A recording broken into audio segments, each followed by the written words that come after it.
안녕하세요. 음, 오늘은 우리가 이제 그 유니라테럴 픽세이터, 그러니까 휴메러스의 유니라테럴 픽세이터, 그러니까 라테랄 쪽에 주로 거치를 하죠. 그 하면 디스탈핀 쪽에 우리가 되게 이제 블라인드하게 디스탈핀을 인서션을 하는데, 어, 거기가 좀 레디얼 럽과 지나가요. 그래서 그거에 대해서 한번 좀 고찰을 해보는 시간을 갖도록 하겠습니다. 오늘 이주 선생님 수고해 주세요. 안녕하십니까. 외구전기를 이용한 상완골 연장술에서 요골신경의 해부학적 위치에 대해서 발표를 맡은 분당서울대 교병원 이지수입니다. 외구전기를 이용한 상완골 연장술은 디포미티를 교정하거나 길이를 연장시킬 때 또는 골절에서까지 넓게 사용되고 있는 술식입니다. 이 중 디스탈핀은 주로 블라인드하게 삽입하게 되는데 이때마다 혹시 라디알 너브 인저리가 생기진 않을까 하는 우려가 있습니다.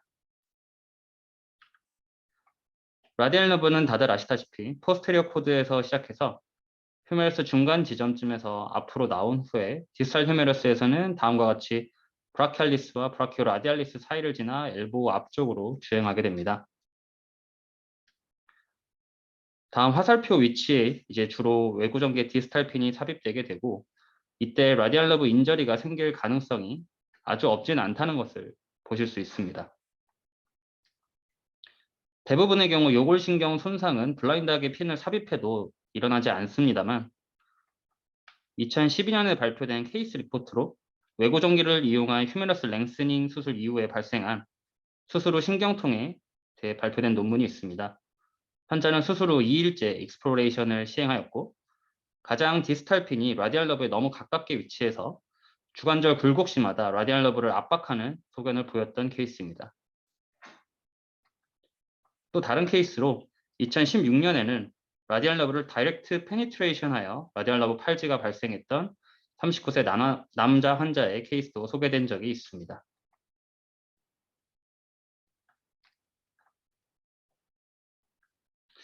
다른 논문들에서는 라디알 러브의 세이프티 마진을 어떻게 정했는지를 찾아보았습니다.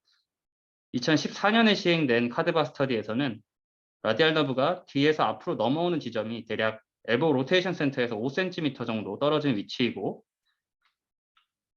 그래서 엘보 로테이션 센터에서 2.7cm 이내가 안전하다고 발표한 바가 있습니다. 다른 논문으로 2019년에 발표된 CT를 이용한 카드바 스터디에서는 28개의 어펄림에서 라디알 러브의 뒤에서 앞쪽으로 이제 주행 위치에 따른 지점을 확인하고 이 지점들과 ERC라고 표현한 트로클리아의 가장 긴 횡단면 사이의 거리를 측정한 논문이 있습니다. 이 논문에서는 대략 5cm 정도를 안전한 마진으로 권고하였습니다. 앞선 연구들은 모두 성인 카데바에서 측정한 신경과의 거리를 절대값으로 제시하였습니다. 하지만 소아나 에이콘드로플라지아 같은 스켈레탈 디스플라지아가 있는 환자들은 상완골의 길이가 상대적으로 짧기 때문에 이러한 절대적 수치를 참고하기가 힘듭니다. 그래서 저희는 엘보우에서 신경까지의 세이프 마진에 대해서 어떤 절대값을 도출해내기보다는 휴메러스 랭스에 대한 어떤 프로포션을 도출하는 것이 더 합당하다고 생각하였습니다. 또한 이를 위해서는 성인과 소아에서 모두 이 프로포션 기준이 통용될 수 있는지를 확인하는 것이 중요하다고 생각하였습니다. 다음은 MRI에서 확인할 수 있는 라디알 러브의 주행입니다. 프록시말에서부터 보시면 휴메러스 뒤쪽으로 트라이셉스와 브라키알리스 사이로 주행하다가 휴메러스의 라테랄 콜텍스를 지나면서 인터머스큘러 septum을 통과하여 앞으로 나오는 라디알 러브의 주행을 보실 수가 있습니다.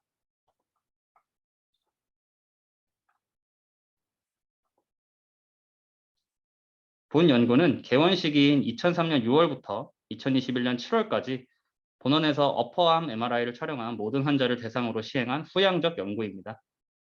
각 환자들의 MRI를 확인하여 프록시말 또는 디스탈 조인트가 커버되지 않았거나 주위 연부 조직에 병변이 있어서 라디알 러브가 제대로 트레이싱되지 않거나 뼈에 골절 또는 디포미티가 있거나 그리고 포스트 오퍼러티브 영상만 있는 경우는 제외하였습니다.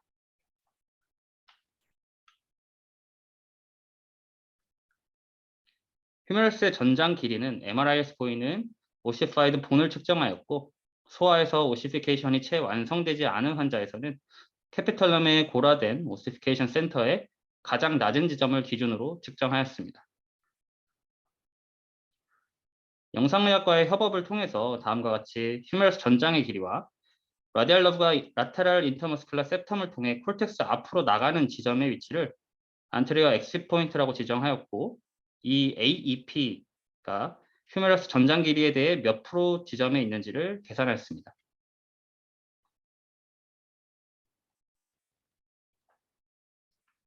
총 136명의 환자가 포함되었으며 AEP와 상완골 전장 길이의 이 프로포션은 평균 22.5%, 최소값은 15.1%였습니다. 다음은 연령별로 나누어 분석한 결과입니다. 18세 이하에서 AEP와 휴메러스 전장의 프로포션은 평균 22.8%, 최소값은 15.1%였고 18세 이상 성인 환자에서는 평균 22.4%, 최소 16.6%로 측정되었습니다. 따라서 나이에 관계없이 엘보우 조인트에서 15% 이내의 위치는 비교적 안전하다고 할 수 있겠습니다. 만약 블라인드하게 핀 인설션을 한다면 이 15% 범위 이내에서 시행하는 게 안전하고 만일 15% 범위보다 더 근위부에 핀 삽입을 하게 된다면 오픈 프로시저나 또는 수술 전 MRI로 신경 위치를 확인하는 것이 안전하겠습니다. 경청해 주셔서 감사합니다. 예, 발표 잘하셨습니다. 아까 이제 처음 슬라이드 한번 봐볼까요? 그 휴메러스 랭싱하는 그 예, 오케이, 좋습니다.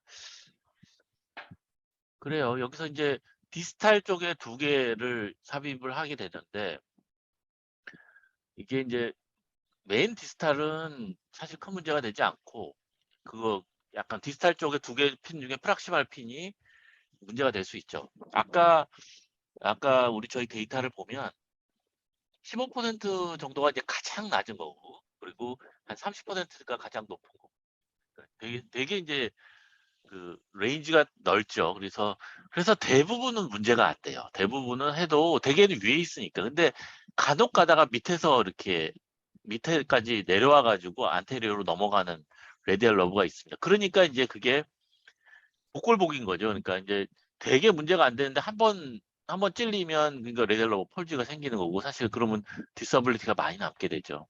그래서 우리가 우리가 가이드라인이 필요하죠. 그래서 이 환자는 어떻게 할까? 이 환자는 어떻게 할까? 뭐 그런 생각을 할 수 있죠. 그래서 만약에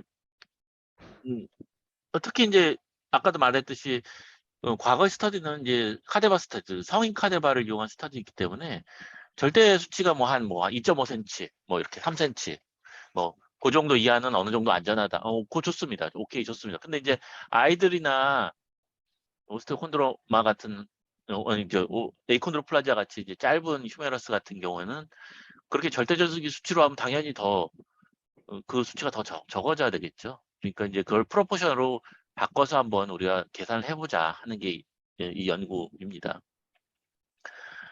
요 엑스레이를 보면 요 환자는 프락시말 대개 이제 휴메러스가 자라는 거는 프락시말에서 많이 자라기 때문에 프락시말 디스탈은 잘 안 자라죠. 그러니까 우리가 큐비스 바루스나 발구스가 잘 생기겠죠.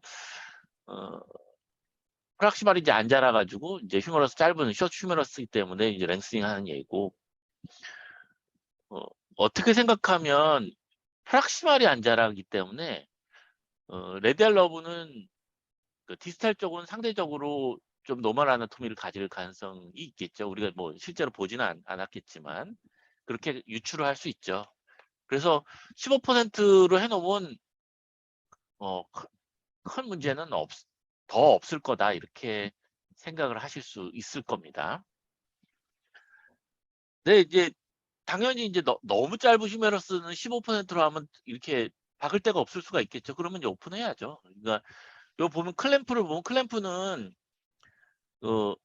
성인이든 어린 아이든 저기 되게 이게 클램프의 인터벌은 그러니까 완전히 디스탈 핀하고 그거의 바로 프락셔널 핀하고 그 사이 거리는 그냥 클램프 그 하드웨어가 그냥 정해져 있죠. 그러니까 저렇게 박을 수밖에 없다 그러면 위를 15%가 위로 넘어간다 그러면 열어줘야 될 거고, 아니면 좀 다르게 해가지고 디스탈은 일자로 저기 링을 걸어가지고 하이브리드로 할 수도 있겠죠. 거기다는 핀을 삽입을 해가지고 15% 이하에만 위치하게 할 수도 있고, 아니면 뭐 요새 MRI 많이 찍으니까 MRI 찍어가지고 좀 레디얼러브 위치 좀 확인해 보고 그 다음에 수술을 진행하는 것도 괜찮겠죠. 그래서 여러 가지 면에서 가이드라인을 줄 수 있는 연구라고 생각합니다. 연구들이 이렇게 하다 보면 다 재미있어요. 재미있고 하나하나 우리 데이터를 쌓아가고 다른 사람들한테 영향을 줄 수 있고 그렇다고 생각하시고 즐겁게, 사실 이제 평생 이렇게 연구하고 논문 쓰고 또 연구하고 환자 치료하고 이런 게 사실은 굉장히 재밌는 과정입니다. 그래서 여러 선생님들한테 이런 아카데믹한 걸 권유하고 있습니다. 저는. 오늘 수고하셨습니다. 감사합니다, 교수님.